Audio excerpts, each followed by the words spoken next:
Hi friends, please subscribe to Amravati Media and press the bell icon for more latest updates. YCP stand change, వాలంటీర్ల కథ ముగిసినట్లే. వాలంటీర్ల వ్యవస్థ ఏపీకి పరిచయం చేసిందే వైసీపీ అన్నది తెలిసిందే. ఆ మాటకు వస్తే దేశంలోనే తొలిసారి ఇలాంటి పౌర వ్యవస్థకు శ్రీకారం చుట్టింది కూడా వైసీపీ అంటే కూడా తప్పులేదు. వైసీపీ తెచ్చిన ఈ వ్యవస్థ ఒకనాడు మన్ననలు పొందింది. ఇతర రాష్ట్రాల వారు ఆసక్తిగా చూసేలా చేసింది. ఎప్పుడైతే రాజకీయం ఇందులో ప్రవేశించిందో వైసీపీ నేతలు, మంత్రులు, పెద్దలు వాలంటీర్లు మావారే అని జబ్బలు చర్చుకోవడం వల్లనే మొత్తం చెడిపోయింది. అక్కడ నుంచి వారిని వైసీపీ కేడర్గా విపక్షం కూడా స్పష్టం చేస్తూ వచ్చింది. అదే నిజమన్నట్లుగా అనంతర పరిణామాలు జరిగాయి. చివరికి సొంత కార్యకర్తలను సైతం పక్కన పెట్టి వాలంటీర్లను నెత్తికెక్కించుకున్న పాపానికి తగిన భారీ మూల్యాన్ని వైసీపీ పెద్దలు 2024 ఎన్నికలలో చెల్లించారు. మరోవైపు చూస్తే ఎన్నికలలో వాలంటీర్లను ఉపయోగించుకోరాదు అన్న ఈసీ ఆదేశాల నేపథ్యంలో వారి చేత రాజీనామాలు చాలామంది చేయించారు. అలా వారి సేవలను ఉపయోగించుకున్నారు. కానీ ఫలితంగా భారీగానే తేడా కొట్టింది. ఈ నేపథ్యంలో ఎన్నికల అనంతరం వైసీపీ పెద్దల నుంచి మొదలెడితే చాలామంది నోటి వెంట వాలంటీర్ల ప్రస్తావనే రావడం లేదు. దానికి కారణం వాలంటీర్లు అత్యధిక శాతం ఎన్నికలలో కూటమికి అనుకూలంగా పనిచేశారన్న చర్చ రావడమే. దానికి బలమైన ఆధారాలు ఉన్నాయని అంటున్నారు. కూటమి పెద్దలు ఎన్నికలలో వాలంటీర్లకు ఇచ్చిన ఒక బ్రహ్మాండమైన హామీ బాగా గట్టిగా పనిచేసిందని అంటున్నారు.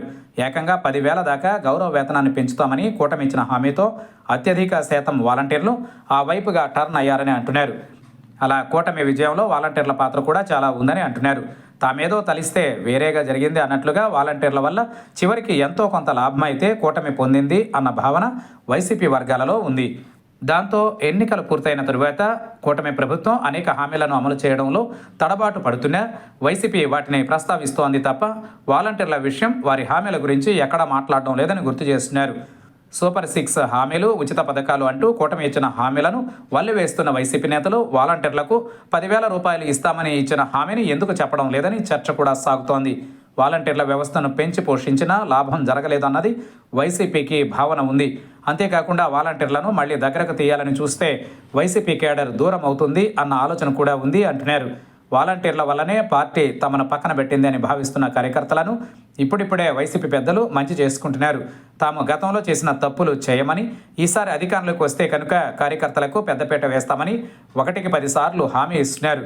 మరి ఆ రకంగా వైసీపీ పెద్దలు చెబుతున్నప్పుడు వాలంటీర్లకు మద్దతుగా మాట్లాడితే అసలుకే ఎసరు వస్తుందని కూడా అంటున్నారు.